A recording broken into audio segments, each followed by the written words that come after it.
بسم اللہ الرحمن الرحیم۔ ناظرین السلام علیکم ورحمۃ اللہ وبرکاتہ۔ ناظرین، آج پھر آپ حضرات کے سامنے قاری حنیف صاحب کا بیان لے کر حاضر ہوئے ہیں، جس کا عنوان ہے خواجہ قطب الدین بختیار کاکی رحمۃ اللہ علیہ کا جنازہ، یعنی جب انتقال ہوا اور جو ان کی وصیت لکھی ہوئی تھی اس کے اندر جب پڑھا گیا تو ان کے اندر 4 شرطیں لکھی ہوئی تھی۔ دوستو، بیان کو مکمل سنیں، چلتے ہیں بیان کی طرف، آپ حضرات بیان کو بغور سماعت۔ خدا کی قسم ایک ولی کی تمہیں بات سناؤں حیران ہو جاؤ گے۔ خواجہ قطب الدین بختیار کاکی سب کہہ دو رحمت اللہ علیہ، بہت بڑا ولی ہے۔ بابا فرید الدین شکر گنج رحمت اللہ علیہ پاک پٹن شریف والوں کا پیر ہے، بڑے بڑے ولیوں کا پیر ہے، بڑے بڑے بزرگوں کا پیر ہے۔ خواجہ قطب الدین بختیار کاکی رحمت اللہ علیہ دلی میں بہت بڑے ولایت کے منصب پہ فائز ہے۔ موت تو پیروں کی بھی آتی ہے، موت تو مولویوں کی بھی آتی ہے۔ میں نے سنا ہے کہ صدروں کی بھی موت آ جاتی ہے، میں نے سنا ہے گورنر بھی مر جاتے ہیں، میں نے یہ بھی سنا ہے کہ وزیروں کے بنگلے بھی سنسان ہو جاتے ہیں، میں نے سنا ہے بڑے بڑے تاجروں سفیروں کی کوٹھیاں ویران ہو جاتی ہیں۔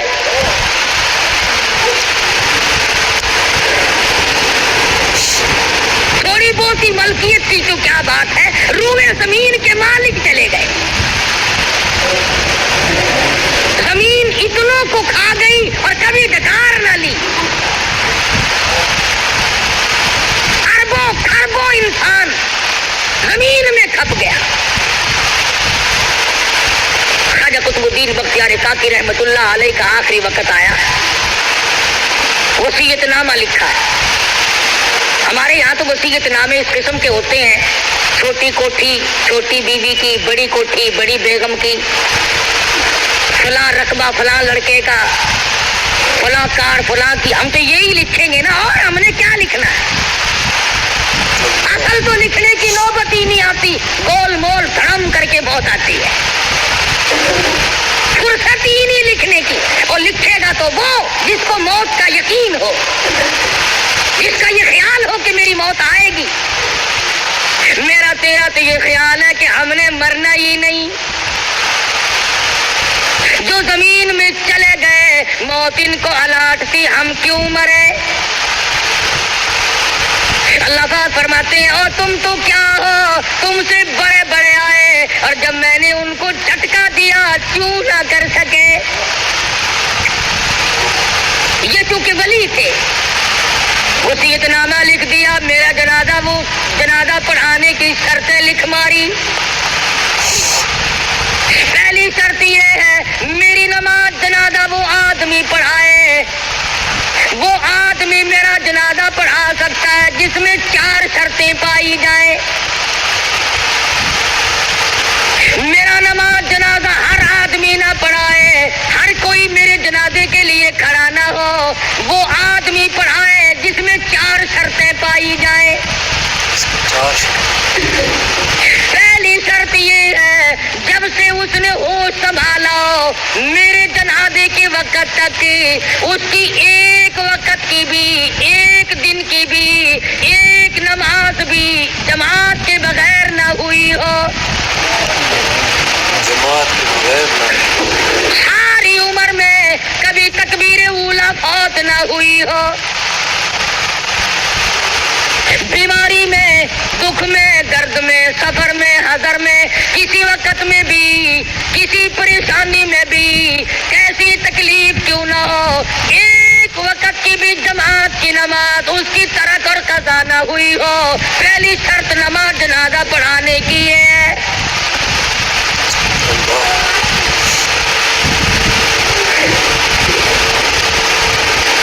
اس زمانے میں لوگ ایسے مل جایا کرتے تھے۔ امام ابو حنیفہ رحمۃ اللہ علیہ کے واقعات میں لکھا ہے 40 برس تک عشاء کے وضو سے فجر کی نماز پڑھی۔ ایسے لوگ، علامہ ایوب سختانی رحمۃ اللہ علیہ کے واقعات میں لکھا ہے کہ ساری عمر میں ایک دن ایک رکعت نکلی اور وہ بھی ماں بڑی بیمار تھی، اس کو دوا پلانے میں دیر ہو گئی۔ ساری عمر رویا کرتے تھے کہ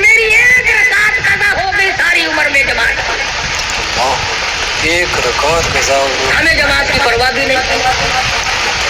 علماء کرام نے لکھا جماعت بہت بڑی ہے۔ عبداللہ بن ام مکتوم رضی اللہ تعالیٰ عنہ مدینہ منورہ میں نابینا صحابی ہے، مدنی کریم صلی اللہ تعالیٰ علیہ وسلم کی خدمت عالیہ میں حاضر ہوا، عرض کرنے لگا یا رسول اللہ میرے ماں باپ آپ پہ قربان ہو جائیں، محتاج ہوں، معذور ہوں، مجبور ہوں، نابینا ہوں، ٹھوکریں لگتی ہیں، ٹکر بھی لگ جاتی ہے، نماز کے لیے آتا ہوں، اگر آپ اجازت دیں تو میں گھر میں نماز ادا کر لیا کروں۔ آپ اجازت دیں تو گھر میں نماز ادا کر لیا کروں۔ رحمت دو عالم صلی اللہ علیہ وسلم نے فرمایا ہاں تو مجبور ہے گھر میں نماز ادا کر لیا کر۔ وہ ابھی پوچھ کر 10 قدم نہ گیا ہوگا کہ جبریل امین تشریف لائے۔ عرض کیا یا رسول اللہ آپ نے عبداللہ بن ام مکتوم کو گھر میں نماز پڑھنے کی اجازت دے دی، حالانکہ ایسے لوگوں کی وجہ سے دوسروں کی نماز قبول کی جاتی ہے، ایسوں کی وجہ سے تو دوسروں کی نماز مقبول ہوتی ہے، آپ نے اس کو گھر میں نماز کی اجازت کیوں دی؟ واپس بلایا اور فرمایا عبداللہ اذان سنتے ہو؟ جی ہاں یا رسول اللہ سنتا ہوں۔ فرمایا پھر تو مسجد میں آنا ہی پڑے گا۔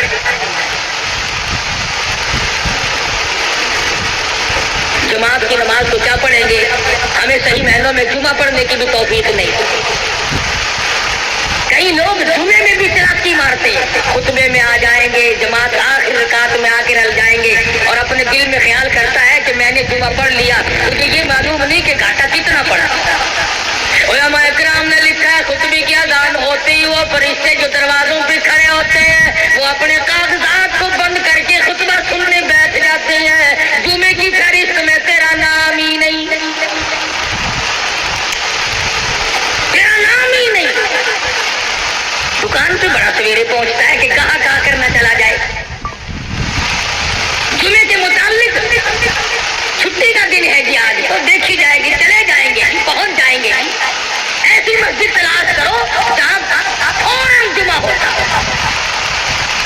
8 گھنٹہ مسجد میں بیٹھنا نہ پڑ جائے۔ کیا خدا چیلوں کی انطلاقیوں سے واقف نہیں؟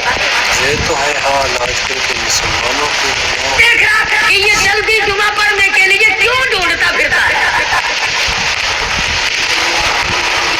کبھی یہ بات تو تلاش نہ کی کہ چلو میں ایسی جگہ جاؤں جہاں جلدی موت آتی ہو، ایسی جگہ تو کوئی تلاش کرنے نہیں گیا۔ چلو میں تو گناہ ہی کر رہا ہوں، جتنا جیوں گا گناہ ہی کروں گا، ہم تو جلدی مرتے ہیں۔ نماز میں جلدی، جمعے میں جلدی، دین کے کام میں جلدی، اور دنیا کو کہتا ہے سنوار کے کرو، سنبھل کے اچھی طرح سے کرو۔ تو خواجہ قطب الدین بختیار کاشانی رحمۃ اللہ علیہ نے پہلی شرط لکھ دی میری نماز جنازہ وہ آدمی پڑھائے جس کی تمام عمر میں کبھی بھی کسی حال میں بھی اس کی ایک وقت کی بھی جماعت کی نماز قضا نہ ہوئی ہو۔ جماعت کی نماز قضا نہ ہوئی۔ فرمایا دوسری شرط یہ ہے میری نماز جنازہ وہ آدمی پڑھائے جس کی تمام عمر میں کبھی بھی بیماری میں، سفر میں، کبھی بھی کسی حال میں بھی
سونے ہو کر قرآن کی تلاوت کرنے. نبی کو خدا حکم دیتا ہے کہ رات کو اٹھ کر میری یاد کر.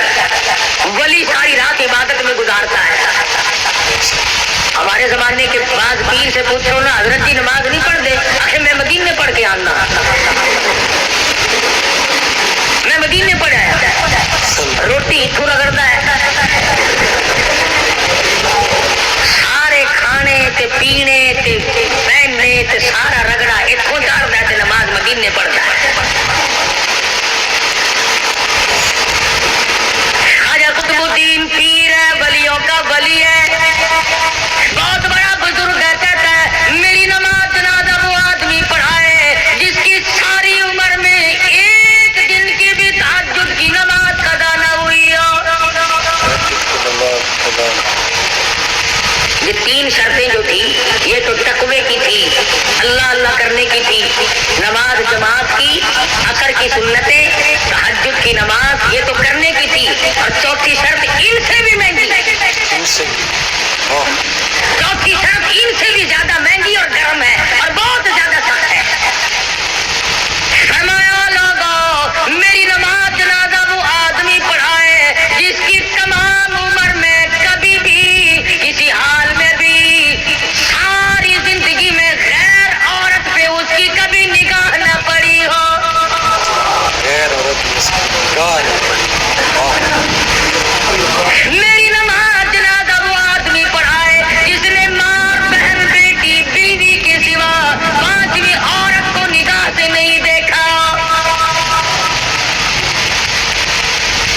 یہ مسئلہ سب سے زیادہ مشکل ہے. انتہائی مشکلات میں سے ایک یہ مسئلہ مشکل ہے کہ کوئی غیر عورت کو نہ دیکھے. تم اگر نہ دیکھنے کی کوشش کرو گے تو وہ ٹکر مارتی ہے, کرے کیا, بچ کے کیسے جاؤ گے. بعض بے وقوف لوگوں کو کہتے ہوئے سنا, ہمارے گھر کے تو بہت سیانے اور ہوشیار ہیں جی, اپنے بھی میرے بھی کپڑے خود ہی لے آتے ہیں, گھر کا سودا پتا بھی خود ہی لے آتے ہیں. کیا انسانیت ہے, یہ مردانگی ہے. تیرا کیا مرد بنا ہوا, عورت کی کمائی کھا کے گزارا کرنے والا کبھی مرد ہو سکتا ہے؟ ڈر کے مر جانا چاہیے ایسے مرد کو جو عورت کی کمائی کھاتا ہے.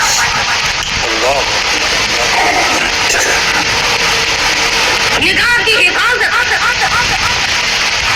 مدنی کریم صلی اللہ تعالی علیہ وسلم کے زمانے سے صحابہ کرام میں اتنی تھی. یہودی عیسائی دین کے اگرچہ دشمن تھے مگر اپنی جوان بیٹیوں کو, جوان بہنوں کو سال سال 2-2 سال کے لیے تجارت کے لیے جاتے تھے, مسلمانوں کے گھر میں چھوڑ جاتے تھے. خدا کی قسم کبھی کسی مسلمان پہ جھوٹا الزام بھی نہیں لگا. کبھی مسلمان کافروں کی بیٹیوں کی عزت کی حفاظت کیا کرتا تھا, ان کی آبرو کی حفاظت کیا کرتا تھا. آج تیری آبرو سڑکوں پہ رلتی پھرتی ہے, آج تیرا دیوالیہ نکل گیا اور احساس تک نہیں کہ ہو کیا رہا ہے. ہو کیا رہا. مصر کے کمانڈر نے, فاروق اعظم رضی اللہ تعالیٰ عنہ کا زمانہ اور دور ہے, مصر کے کمانڈر نے خط لکھا فاروق اعظم کو کہ حضرت ایک بہت بڑی مشکل آ پڑی, ایک بہت بڑی پریشانی آ پڑی, اس کا علاج لکھو, میں تو بڑا پریشان ہوں. اور وہ یہ کہ میری فوج, مسلمان فوج ایک علاقے سے گزرنی ہے اور رستہ کوئی نہیں. عیسائیوں نے سازش کی ہے, عیسائیوں نے تدبیر بنائی, مکر کیا ہے, اور وہ یہ کہ سینکڑوں لڑکیوں کو اکٹھا کیا, خوبصورت لڑکیوں کو انتخاب کر کے چھانٹ کے ان کو لایا گیا, ان کو ہار و سنگار کیا گیا, ان کو